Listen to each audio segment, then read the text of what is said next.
Pada 26 Juni tahun 2018, Greg dilarikan ke rumah sakit setelah ia mengalami demam dan lemas pada sekujur tubuhnya. Hari itu pun menjadi hari terburuknya. Greg Mentoffel dipaksa untuk mengamputasi kaki dan tangannya serta harus kehilangan setengah dari wajahnya. Hal itu terjadi akibat satu hal yang dianggapnya sepele, yaitu jilatan anjing. Data statistik di Amerika menunjukkan terdapat 10.000 orang yang terkena virus akibat air liur anjing. Sedangkan orang yang rabies karena gigitan anjing, 99% sudah dipastikan akan mati. Secara ilmiah, anjing dapat menularkan berbagai penyakit kepada manusia. Dr. Ian Royet menemukan 180 sel telur ulat dalam 1 gram bulu anjing. Seperempat lainnya membawa 71 sel telur yang mengandung jentik-jentik kuman yang dapat tumbuh dan berkembang. 3 diantaranya dapat matang yang cukup dengan menempelnya pada kulit. Selain itu, Persatuan Dokter Kesehatan Anak di Jerman mengungkapkan bahwa air liur anjing mengandung berbagai kuman penyebab penyakit. Bakteri tersebut dapat masuk dan menyerang organ dalam manusia melalui sistem terbuka. Resiko tertular penyakit kian besar apabila terkena gigitan anjing.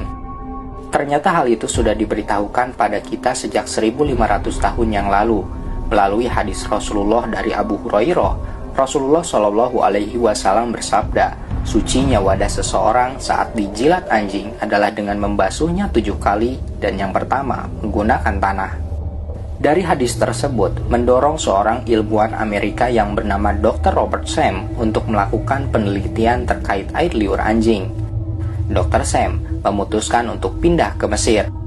Suatu hari, saat dia sedang bersama dengan teman-teman muslimnya sedang membahas seekor anjing, ia diberitahu bahwa di dalam Islam tidak diperbolehkan untuk memelihara anjing karena air liurnya najis.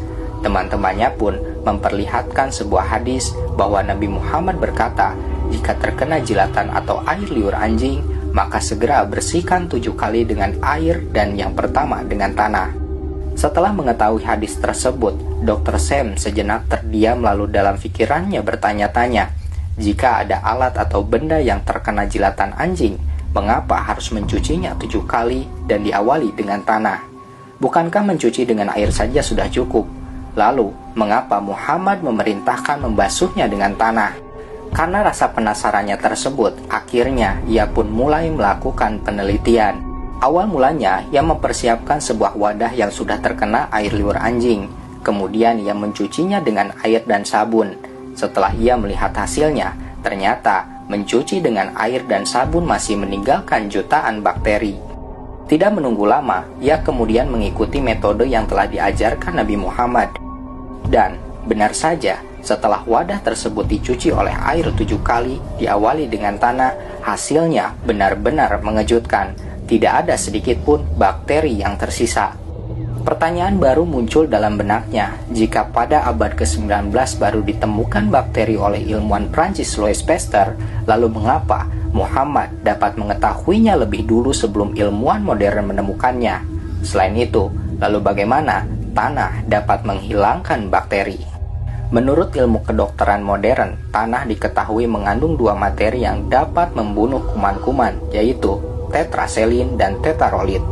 2 unsur ini digunakan untuk proses pembasmian sterilisasi beberapa kuman. Eksperimen dan beberapa hipotesa menjelaskan bahwa tanah merupakan unsur yang efektif dalam membunuh kuman. Bahkan, Anda akan terkejut ketika mengetahui tanah kuburan orang yang meninggal karena sakit aneh dan keras yang Anda kira terdapat banyak kuman karena penyakit tersebut, ternyata para peneliti tidak menemukan bekas apapun dari kuman penyakit tersebut di dalam kandungan tanahnya. Menurut Muhammad Kamil As-Samad, tanah mengandung unsur yang cukup kuat menghilangkan bibit-bibit penyakit dan kuman-kuman. Hal ini berdasarkan molekul-molekul yang terkandung di dalam tanah menyatu dengan kuman-kuman tersebut, sehingga mempermudah dalam proses sterilisasi kuman secara keseluruhan. Sebagaimana tanah juga mengandung materi-materi yang dapat mensterilkan bibit-bibit kuman tersebut. Para dokter mengemukakan kekuatan tanah dalam menghentikan reaksi air liur anjing dan virus-virus di dalamnya lebih besar karena perbedaan dalam daya tekanan pada wilayah antara cair air liur anjing dan tanah. Dr. Alis Malawi Al-Muhajir mengatakan anjing dapat menularkan virus toxkarasin. Virus ini dapat mengakibatkan kaburnya penglihatan dan kebutaan pada manusia. Dr. Sam setelah melakukan penelitian mendalam tentang ajaran Islam dan memahami siapa Nabi Muhammad, ia berkesimpulan bahwa Nabi Muhammad bukan hanya utusan Tuhan yang membawa wahyu, tetapi apa yang disampaikannya pun mengandung kebenaran untuk menyelamatkan manusia. Akhirnya, Dr. Sam mengucapkan kalimat syahadat, kemudian sisa hidupnya didedikasikan untuk menyebarkan dakwah Islam ke seluruh dunia. Allah berfirman dalam Quran Surat Fusilat ayat 53,